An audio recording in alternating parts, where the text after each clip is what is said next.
네, 고대부고 수학 시험 분석을 시작하도록 하겠습니다. 저는 성북 메가스터디 정인 강사 김아란이라고 합니다.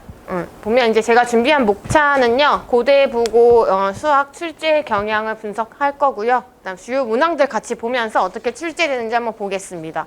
그리고 이제 고대부고 수학 같은 경우에 어떻게 대비해야 하는지, 또 이제 앞으로 이제 3월부터 진행될 내신 대비 학습 전략에 대해서 말씀드리도록 하겠습니다.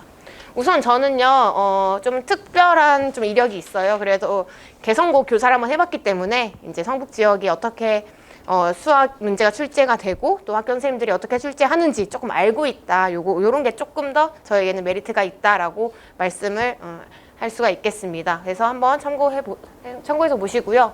자, 우선 제가 설명드리고 싶은 것은 우선 첫 번째로 이제 내신형 학습이랑 모의고사형 학습이 좀 더 다르다는 거 이제 말씀드리고 싶습니다. 우리가 지금 이제 개정 교육과정으로 바뀌면서 5등급제로 편성이 됐잖아요. 그렇기 때문에 내신의 중요성이 조금 더 올라갔다라고 보시면 되겠습니다. 왜냐하면 인서울 가려면요, 당연히 1등급 무조건 받아야 되게 되었고요.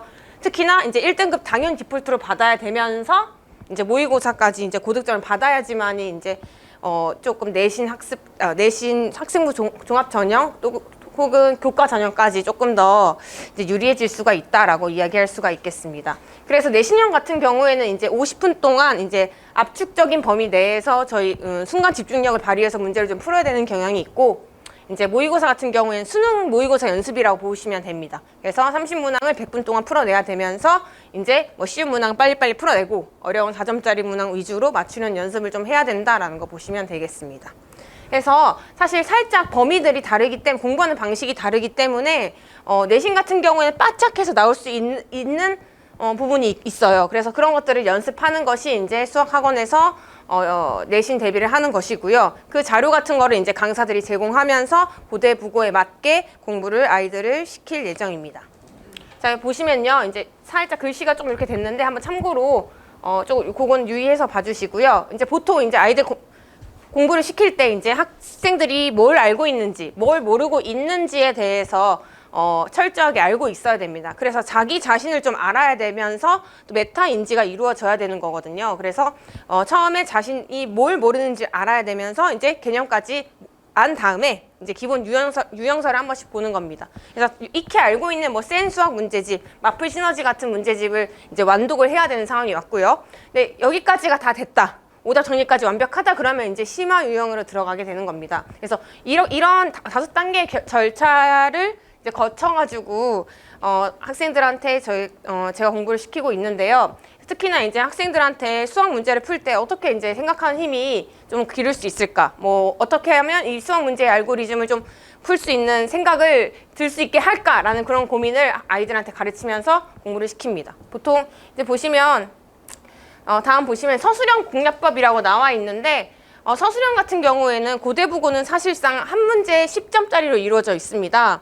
그래서 어느 정도 조금 더 간결하고 논리적으로 써내려 나가는 능력이 좀 필요해요. 그래서 그런 것들을 연습하면 되는데, 사실 고대부고 같은 경우에 미리 말씀드리자면 시험 문제가 그렇게 어려운 경향은 띄고 있지 않습니다. 그렇기 때문에 충분히 교과서 연습으로도 사실상 10점짜리는 충분히 써내려갈 수 있다라는 이야기 해드리고 싶습니다. 그래서 시험 대비할 때 따로 서술형 문항만 뽑아가지고 가끔 연습시키기도 합니다.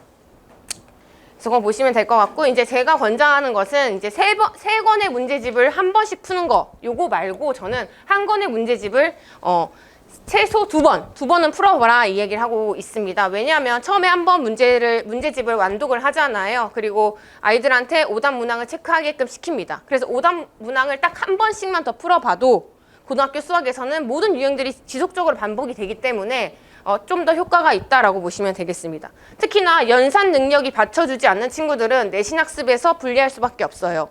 그래서 쉬운 문제라도 자기가 연산이 좀 떨어진다 싶으면 단시간 내에 시간 재서 푸는 연습을 좀 해보셔야 됩니다. 참고해 주시면 되겠습니다. 고대부고 이제 작년에 어떻게 출제되었는지 보도록 하겠습니다. 이제 개정 교육과정이기 때문에 지금 문제보다는 살짝 조금 쉬워질 수도 있고 어려워질 수도 있다라고 이야기를 할 수가 있는데, 제 생각에는 지금 정도의 문항 수준을 유지하지 않을까 싶어요. 왜냐하면 고대부고 같은 경우에는 워낙 문제가 어려운 편이 아니기 때문에 지금 유형에서 어차피 범위만 바뀌는 부분이기 때문에 유지가 될 것 같고, 작년에는 천재류 교과서를 썼다라고 한다면 올해는 비상교육으로 전해들었습니다. 그래서 비상교육 교과서를 쓰고 있어서 교과서에 나오는 문항들을 숙지하시면 고득점을 받으실 수 있을 것 같습니다. 그래서 보통 이제 중간고사 범위는 2차 함수까지인데요.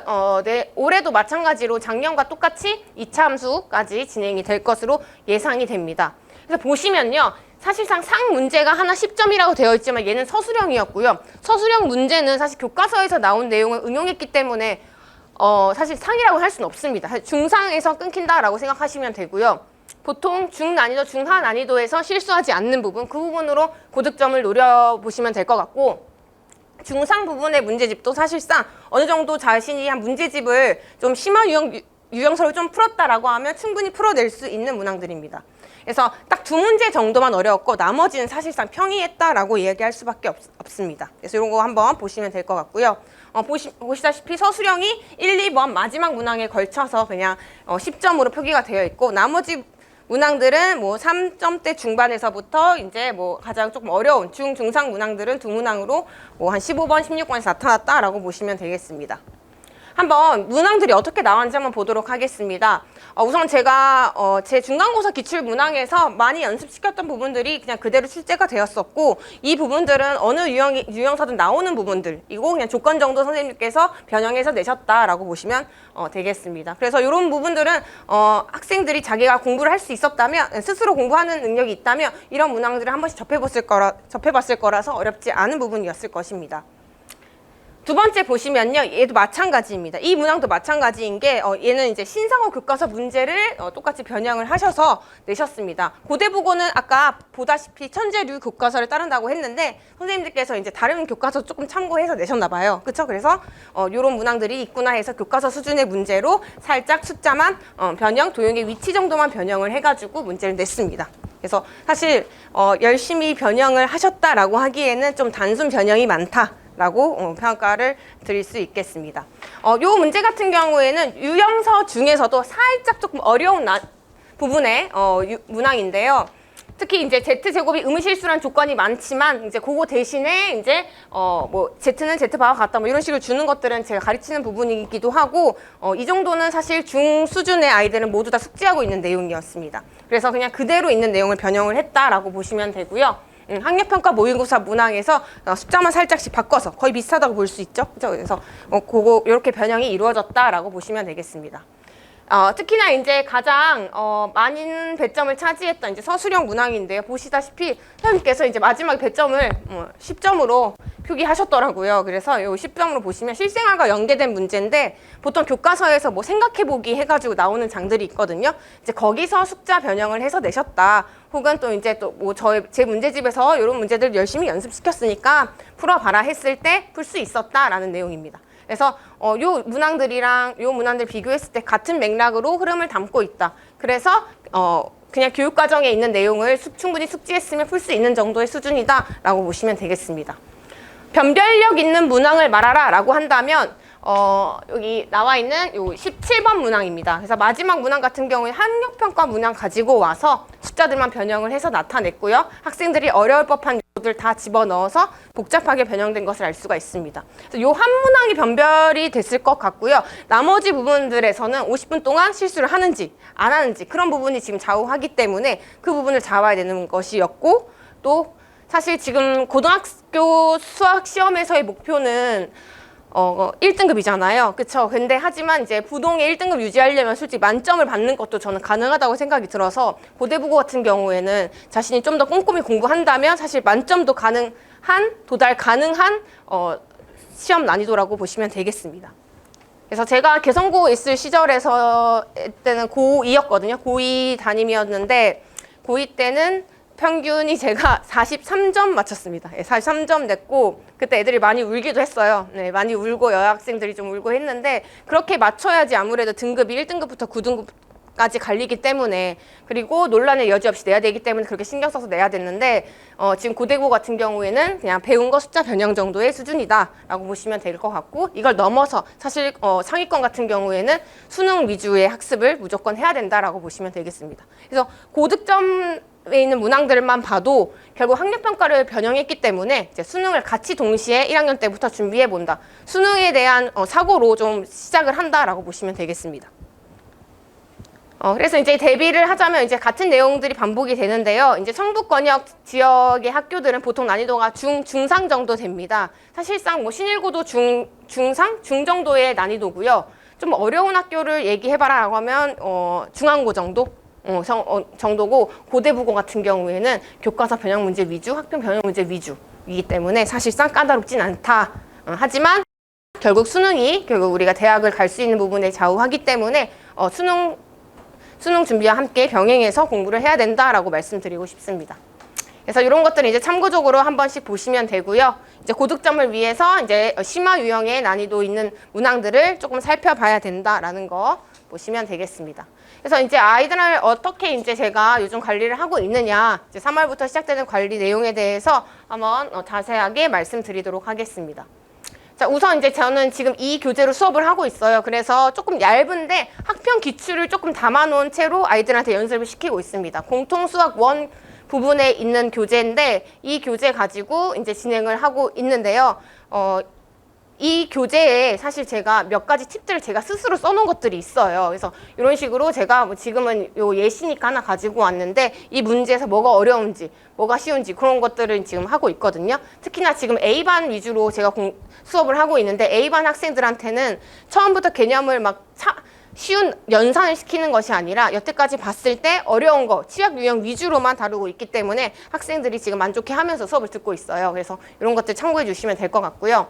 이제 클리닉 같은 경우에도 제가 항상 가장 강조하고 아이들한테 와서 공부할 수 있도록 공부를 시키고 있고 이 일정 같은 경우는 아직 나오진 않았습니다. 왜냐하면 이제 시간표가 픽스가 되고 있는 과정인데 아이들이 또 타 학원과 타 과목이 있기 때문에 항상 클리닉은 수업 끝나고 전후로 시행을 하고 있고요. 그때 이제 학생들을 이제 과제를 관리한다든지 혹은 이제 좀 제가 모르는 부분들만 좀 봐준다든지 혹은 지금 좀 학생들이 윈터스쿨이니까 좀 많아요. 그래서 미리 질문 리스트를 받고 조교쌤이랑 같이 진행을 하면서 관리를 하고 있습니다. 그래서 제가 운영하고 있는 카페가 있는데 그때 저도 이제 아이들을 클리닉으로 그냥 몰아놓고 공부를 시키면 애들이 공부를 안 해요. 왜냐하면 집중력이 애들도 한계가 있기 때문에. 그래서 이제 조교쌤이랑 저랑 이제 전략을 짠 게 처음에 시작 전에 어디까지는 다 점검해요. 그래서 다 기록을 해놓고 3시간 뒤 이제 50분 쉬고 50분 공부하고 10분 쉬고 이렇게 해서 마지막에 마무리 점검해서 그 전후 변화를 기록해서 제가 문자 발송을 하거든요. 그러니까 아이들이 부모님한테 가는 건 줄 알고 또 제가 보고 변화 없음 이러면 3시간 동안 허송세월 보낸 거니까 제가 막 잔소리를 하거든요. 그렇기 때문에 이런 것들을 제가 좀 관리를 좀 철저하게 한다는 점. 조교쌤도 아이들 되게 예뻐하시거든요. 그래서 아이들이랑 같이 모르는 것들 같이 점검하면서 공부를 좀 잘 시키고 있다. 이런 거 봐주시면 되겠습니다. 이런 것들이 이제 제가 하는 이벤트들이고요. 학생들이 가장 좋아하는 것은 여기 기출, 성북 권역에 있는 기출들을 제가 따로 묶어가지고 수업 시간에 한 번씩 제가 나눠준다는 점입니다. 그래서 수업 시간 되면 이제 창문영어 기출 몇 학년도 요거 한번 풀어볼까 해서 유사한 문항들 보면서 우리 학교 요 문항에 요 단원에는 이런 것들이 나왔구나라는 거. 그래서 요거는 프린트로 제가 하나씩 간간히 나눠주는 편입니다. 그래서 이런 것들 수업을 진행하고 있다라고 보시면 되고요. 말씀했다시피 아마 개정교육과정 초반이기 때문에 비상교육 처음 거를 이제 고대부고 선생님께서 쓰시잖아요. 그러면 교과서 문항을 무조건 낼 수밖에 없어요. 교과서를 무조건 풀어야 되고 거기에 나온 뭐 교사용 자료 이런 거 다 풀어야 되기 때문에 이제 그런 것들을 이제 묶어가지고 아이들한테 시험 대비를 해준다라고 보시면 되겠습니다. 그래서 만약에 뭐 기출 만약에 풀었을 때 뭐 안 되는 거 있으면 제가 요 문항 틀렸으면 요거 비슷한 유사 문항 다 뽑아서 한 번씩 만들어 주기도 하고요. 그다음에 모의고사까지 내신 모의고사 50분 동안 다 풀 수 있는 모의고사까지 제작을 해서 아이들이랑 같이 풀고 있습니다. 그래서 우선은 A반 같은 경우에는 수학 같은 경우에 수준별 수업이 좀 더 효과가 있기 때문에 조금 잘하는 학생들은 이미 저희는 그 A반 학생들은 내신고쟁이 문제집을 다 풀었어요. 그렇기 때문에 3스텝 위주로 수업을 진행하고 학력평가 위주로 교재를 선정했기 때문에 난이도가 굉장히 있습니다. 그래서 어느 정도 공통 수학 1이 숙달된 학생들이 들어야 되는 강좌라고 보시면 되겠고요. 비반 같은 경우에는 화토로 진행이 되는데 아마 비반 같은 경우에는 앞뒤에 클리닉이 조금 더 철저하게 붙을 겁니다. 왜냐하면 아이들 수준 자체가 조금은 부족한 친구들이 있기 때문에 그 친구들을 메꿔주기 위해선 클리닉으로 조금 보완하는 편이고요. 문제집 같은 경우에는 주 교재는 제 교재를 쓴 다음 이제 연습 교재로 수학의 발굴 유형온을 사용하도록 한다라는 거 알려드리고 싶습니다. 네, 우선 제가 준비한 것은 여기까지고요. 혹시 이제 질문사항이나 문의사항 있으면 학원 측에 연락해서 문의 부탁드리도록 하겠습니다. 감사합니다.